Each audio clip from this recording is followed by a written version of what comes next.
हर चीज का एक समय रहता है, एक समय के बाद में समाप्त होता है। आने वाला युग चित्त शक्ति का युग होगा।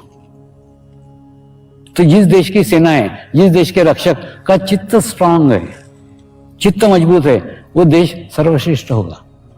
तो अगर राष्ट्र का अच्छा निर्माण करना चाहते हो तो सेनाओं को पहले चित्त को सशक्त करो। ये तुम्हारी लेफ्ट राइट काफी नहीं है, ये परेड काफी नहीं है। परेड से शरीर का तुम्हारा बैलेंस हो सकता है, मन का नहीं, चित्त का नहीं। रक्षकों को ध्यान करने की आवश्यकता है, मेडिटेशंस करने की आवश्यकता है। इसीलिए ये वर्ष रक्षक रूप में मनाया जा रहा है। ये शिविर का ऑनलाइन प्रसारण कई पुलिस सेंटर पे हो रहा है, कई पुलिस ट्रेनिंग सेंटर पे हो रहा है। ऑनलाइन देख रहे हैं वो लोग, क्योंकि सबको यहां नहीं बुलाया जा सकता, यहां जगह ही नहीं इतनी। मैंने जानबूझ के निकाला है मैसेज, यहां मत आओ, ऑनलाइन देखो, ऑनलाइन वहां पे देखो, सब देख रहे हैं।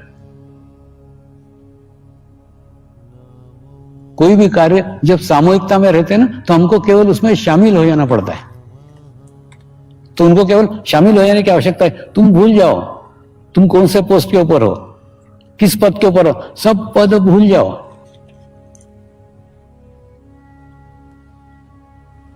कौन से अधिकारी हो, कौन से क्या हो, मेरे को उनके पदों की भी कोई जानकारी नहीं है, ना पुलिस की है ना मिलिट्री की। लेकिन तुम जिस भी पद पे हो, पद को भूल करके ध्यान में शामिल हो जाओ। ये सही अवसर है एक सामूहिकता में जाने का, एक कलेक्टिविटी में जाने का। तुमने अगर यहां पे भी अपना पद याद रखा, ये पोस्ट याद रखी,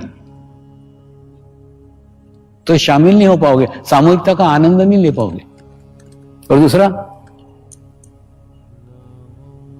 यहां डिसिप्लिन से नहीं आएगा,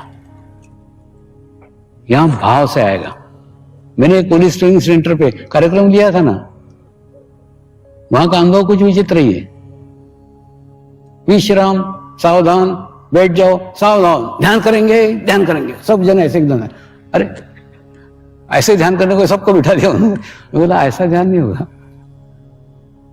ऑफिसर को मैंने बोला पहले एक काम करो, तुम यहां से जाओ, तो फिर सबका ध्यान हो जाएगा, तुम ध्यान मत कराओ। तो पुलिस में भी डिसिप्लिन से थोड़ी देर के लिए भूल जाओ ना कि तुम पुलिस हो, थोड़ी देर के लिए तुम भूल जाओ तुम मिलिट्री में हो, थोड़ी देर के लिए भूल जाओ तुम एक मनुष्य हो।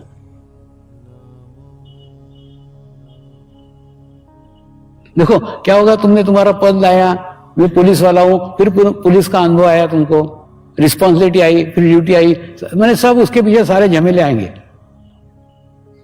ये सब पदों को सबको भूल जाओ ना थोड़ी देर के लिए।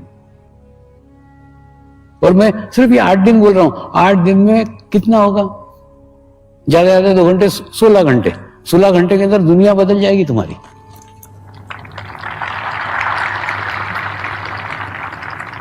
तुमको कुछ भी नहीं करने का है, सिर्फ बैठे रहने का है ठोले जैसा, बाकी कुछ नहीं, सब हो जाएगा। अरे मैं ही कुछ नहीं कर रहा हूं तो तुम कहां से कुछ करोगे? सच्ची बता रहा हूं, इसमें कुछ नहीं करने का है। आध्यात्मिक क्षेत्र में प्रयत्नों को कोई स्थान ही नहीं है। देखो कैसे मैं बताता हूं, ये ना अपनी सूर्य नाड़ी रहती है, ये रहती है चंद्र नाड़ी, और ये मध्य नाड़ी। तुमने कोई भी प्रयत्न किया, तुमने कोई भी प्रयास किया, तुम सूर्य नाड़ी में चले जाओगे, क्योंकि सारे प्रयत्न शरीर से होते हैं। इसलिए इसमें प्रयास नहीं करने का, इसमें प्रयत्न नहीं करना है। आपको क्या करने का मालूम है? ये जो मैं बड़बड़ कर रहा हूं, ये करते रहूंगा, रोज 2-2 घंटे 3-3 घंटे करूंगा, उसमें कोई महत्व नहीं है। क्या बात कर रहा हूं उसको कोई महत्व नहीं है। शब्द माध्यम है, संस्कार के संक्रमण के, एनर्जी के संक्रमण के, वाइब्रेशंस के संक्रमण के माध्यम है। तुम अंतर्मुखी होकर देखो ना, मेरे बैकबोन में क्या हो रहा है, मेरे हार्ट पे क्या इफेक्ट आ रहा है, मेरे सर पे क्या इफेक्ट आ रहा है, मेरे सहस्त्रार पे क्या अनुभव हो रहा है, मेरे हाथ में क्या अनुभव हो रहा है, मेरे पैर में क्या अनुभव हो रहा है, मेरे को खुजली कहां छूट रही है। देखो क्या होता है मालूम है, सबसे बड़ा दुश्मन तुम्हारा शरीर है, वही विरोध में खड़ा हो जाएगा। जहां खुजली नहीं छूटती वहां खुजली छूटना चालू हो जाएगी। तो ये सब विरोध तुम्हारे ही, तो इसका ऑब्जर्वेशन करो। बहुत देख लिया रे बाबा, बहुत देख लिया, आखिरी जिंदगी दुनिया भर देख ली, अब अपने को देखो ना। जब से पैदा हुए हो ना, तब से सभी को देख रहे हो। हम मां के गर्भ से लेकर के आज तक दूसरे को ही देखते चले आ रहे हैं, कभी अपने को भी तो देखो। तब बाहर का देखना खूब हो गया, सब देखना बंद करके अपना आत्मनिरीक्षण करो। मेरे को क्या अनुभव हो रहा है, मेरे को क्या लग रहा है, मेरे अंदर क्या चेंज आ रहा है, मेरे अंदर क्या बदलाव आ रहा है।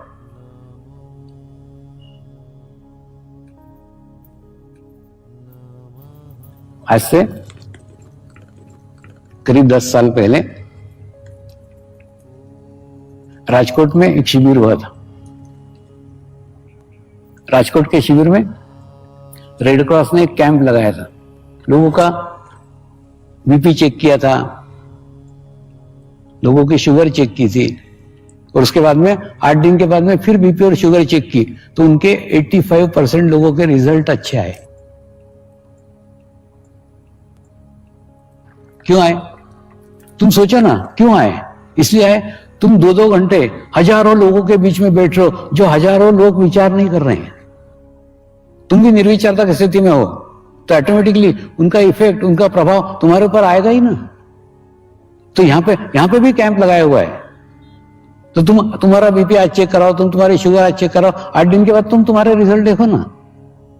और दूसरा विशेषता यह है कि राजकोट के अंदर जिन लोगों ने, जिन साधकों ने अपने अनुभव बताए कि हमारा बीपी चेंज हो गया, हमारा शुगर चेंज हो गया, उनको मैंने देखा तक नहीं है। अभी तुमको क्या लग रहा है, तुम मेरे को दिख रहे हो? नहीं, मेरे सामने अंधेरा ही अंधेरा है, मेरे को कुछ नहीं दिख रहा है, एक आदमी भी नहीं दिख रहा है, मैं बोले जा रहा हूं। माने जिनको देखा तक नहीं है, उनके अंदर भी चेंज आया, उनके अंदर भी बदलाव आया। ये केवल सानिध्य का प्रभाव है। अब किसके सानिध्य में बैठे हो? आप केवल मेरे सानिध्य में नहीं हो, मैं अकेला नहीं हूं, मेरे साथ लाखों पवित्र और शुद्ध आत्माओं की सामूहिकता है, विश्व भर की। और ये केवल मैदान भर के लोग नहीं है, आज पूरे विश्व भर में ये ऑनलाइन प्रसारण हो रहा है, सब जगह देख रहे हैं, भारत में भी देख रहे हैं, विदेशों में देख रहे हैं, लाखों लोग इसके अंदर शामिल हैं। तो लाखों लोगों की सामूहिकता, लाखों लोगों की कलेक्टिविटी आज आपको प्राप्त हो रही है। और जब इसके बीच में आप अंतर्मुखी होते हो, अंदर झांकने का प्रयास करते हो, तो अंदर की यात्रा प्रारंभ हो जाती है। कुछ नहीं, मैंने बोला ना, ये एक संस्कार है, पवित्र आत्मा ने पवित्र आत्मा पे किया गया संस्कार।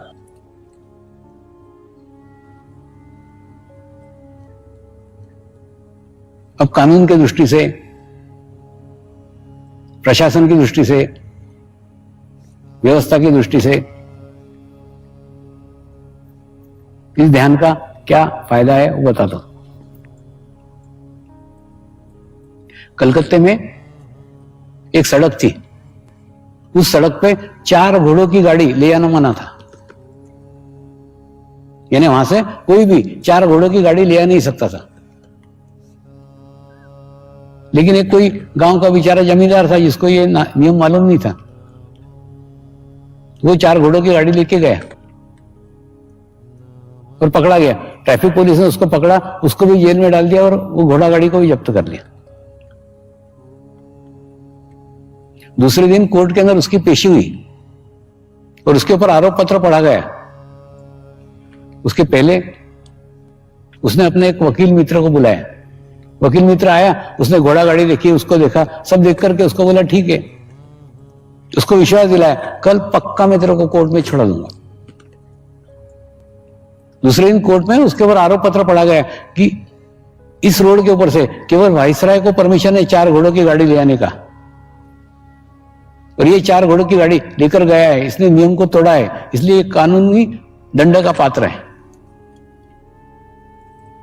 हमारे जमींदार के वकील ने जज साहब को रिक्वेस्ट की, आपसे एक प्रार्थना है, आपसे एक रिक्वेस्ट है, घोड़ा गाड़ी को कोर्ट में पेश करने की अनुमति दी जाए। तो अनुमति दी गई, घोड़ा गाड़ी कोर्ट में पेश की गई और उसने जज साहब को रिक्वेस्ट की, आप कृपया कुर्सी छोड़ करके थोड़ा नीचे आइए, नीचे बैठ करके देखिए, ये 4 घोड़े नहीं, 2 घोड़े और 2 घोड़ियां हैं, तो कहां नियम तोड़ा है।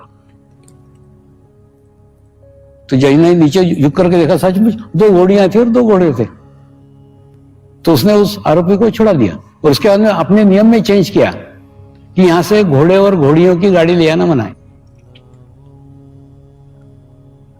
और जमींदार छूट गया। ये कहानी नहीं, ये हमारे कानून की स्थिति है। पहली बात तो क्या है, कानून बूढ़ा होता है। बूढ़ा होता है यानी क्या, हर 25 साल के बाद में, 20 साल के बाद में कोई युवा वकील आता है, वो उसकी तोड़ निकाल लेता है। तो मनुष्य ने बनाया हुआ कानून, मनुष्य ही कानून बनाता है, मनुष्य ही कानून तोड़ता है, मनुष्य उसमें से रास्ता निकालता है। तो मनुष्य ने बनाया हुआ कानून मनुष्य को कभी भी सुधार नहीं सकता। आपको सुधार सकते हो केवल आप। अगर आप चाहें कि मेरे को कानून नहीं तोड़ने का, तो नहीं तोड़ने का। तो अगर आपके ऊपर आपके आत्मा का नियंत्रण हो जाए, आपको अगर ज्ञान हो जाए कि ये कानून मेरे को नहीं तोड़ने का है, फिर आप एकदम सेफ हो। अन्यथा कोई भी कानून तोड़ेगा, उसमें से रास्ता निकालेगा, उसके बाद में उसमें बच जाएगा। इसलिए आप कितने भी कानून बना लो, 20-25 साल के बाद में वो बूढ़े हो जाते हैं। बूढ़े हो जाते हैं मतलब क्या, और दूसरा ज्ञान में भी कितना अंतर है, खूब जमीन आसमान का अंतर। मेरे ही साधक मैजिस्ट्रेट है, जज है, वो बोलते स्वामी हमको तो एसएमएस करना नहीं आता। अब मैजिस्ट्रेट को एसएमएस करना नहीं आता और अपराधी कंप्यूटर से और मोबाइल से कितने सारे धंधे कर लेता है, यानी अपराधी ज्ञानी। तो जब इतना बुद्धि में तफावत हो रहा है तो कैसे कानून से हो सकता है? इसके लिए ध्यान की आवश्यकता है। कानूनी व्यवस्था समाज सुधार के लिए पर्याप्त नहीं है, आवश्यकता है उसको आत्मचेतना जागृत करने की। वो स्वयं इच्छा करे कि मेरे को कानून नहीं तोड़ने का, तो नहीं तोड़ेगा। तो अगर ध्यान करेंगे, अगर मेडिटेशंस करेंगे, तो आपका आपके ऊपर ही नियंत्रण होगा। और फिर क्या करना चाहिए, क्या नहीं करना चाहिए, इसका ज्ञान आपको ही आपके भीतर से होगा। दूसरा जैसे होता है कि नहीं, आप शॉर्ट हैंड सीखने के लिए जाते हो, फिर जब वहां जाके मालूम पड़ता है कि आपको इंग्लिश ही नहीं आती, तो वो टीचर शॉर्ट हैंड बाजू में रख के पहले आपको इंग्लिश सिखाता है और बाद में शॉर्ट हैंड सीखते हैं। ठीक उसी प्रकार से ध्यान थोड़ी दूर की बात है। देखो अपना, आपको कुछ नहीं करने का है, आपको रोज आकर के यहां बैठने का है। मैं क्रमबद्ध तरीके से, लयबद्ध तरीके से धीरे धीरे धीरे धीरे धीरे धीरे आपको उस मुकाम तक पहुंचाऊंगा, उस स्थान तक पहुंचाऊंगा जहां ध्यान खुद ब खुद लग जाएगा। लेकिन उसके लिए मैंने होता है ना, ये संस्कार है, एक पवित्र आत्मा ने एक पवित्र आत्मा पे किया गया संस्कार। लेकिन उसके लिए पहले आपको एक पवित्र आत्मा बनना पड़ेगा ना। और पवित्र आत्मा बनने के लिए क्या करना पड़ेगा? अपने आप को एहसास दिलाना पड़ेगा कि आप एक आत्मा है। जैसे एक लकीर है, समझ लो वो लकीर 6 इंच की है, उसको काटने का नहीं है, तोड़ने का नहीं है, फोड़ने का नहीं है। और उसके सामने अगर हम बहुत बड़ी लकीर खींच देते हैं तो ऑटोमेटिकली वो लकीर छूट जाती है। तो आपको क्या करने का है? आपके शरीर भाव को कुछ नहीं करने का है, आपको कुछ छोड़ने का नहीं है, कुछ तोड़ने का नहीं है, कुछ फोड़ने का नहीं है। आप आपके आत्म भाव को वृद्धिगत कर लो, शरीर भाव खुद ही कम हो जाएगा।